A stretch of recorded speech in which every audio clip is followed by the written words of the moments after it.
Енді әрине мен білім министрі емеспін. Бізде нені оқыту керек, нені оқытпау керек деген нәрсені бізде білім министрлігі шешеді. Әрбір оқу орны жеке шешпейді.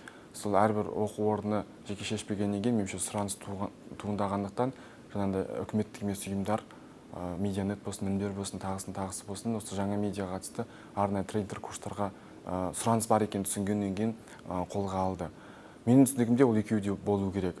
Университеттер олар академиялық бағытта сақталып қалу керек. Себебі жай skills, жай қабілеттерді үйрету, қалай видеоға түсіру, қалай мультимедиалық платформа жұмыс істеу деген сияқты нәрсені үкіметтік емес ұйымдар жоғары оқу орнында оқытқан дұрыс. Бірақ жоғарғы оқу орындары менің ойымша зерттеу жағына мән берген дұрыс.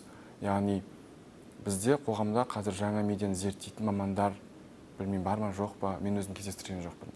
Яғни жаңа медианы ғылыми тұрғыдан зерттеп, ол қайда кетіп бара жатыр, ол тренд қандай, контент анализін жасап, сөйтіп сараптап өтеді. Нақты ғылыми орта жоқ. Мен білмеймін әзірге, бәлкім барша білмеймін. Ал үкіметтік емес ұйымдар, олар жаңағы жаңа медианы ішкі кәсібилендіру, журналистер дайындау жағын қолға алса, онда академиялық орта ғылыми жағын негізге алса, меніңше біз ұтамыз. Себебі ғылыми негіз ол болу керек. Егер кез келген қоғамда бірінші кез келген дүниенің ғылыми негізі қалыптасу керек. Егер ғылыми негіз қалыптаспаса, ол бекер. Қай сала болмасын, не нәрсе болмасын, мәселен қазір блог деп жатырмыз, әлеуметтік желі деп жатырмыз. Біз ол Америкадағы зерттеудің негізін қолдана алмаймыз. Қазақ қоғам басқа.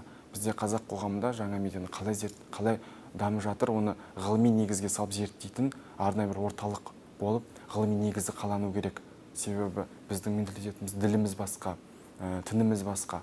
Сол негізге алып, ғылыми негіз қалыптасып, сол ғылыми негіздің ғылыми ортаның негізінде бізде сосын жаңа медианы дайындау, кадр дайындау, қазақша жаңа медиа қалай дамып жатыр, өзіндік ерекшеліктер анықталады.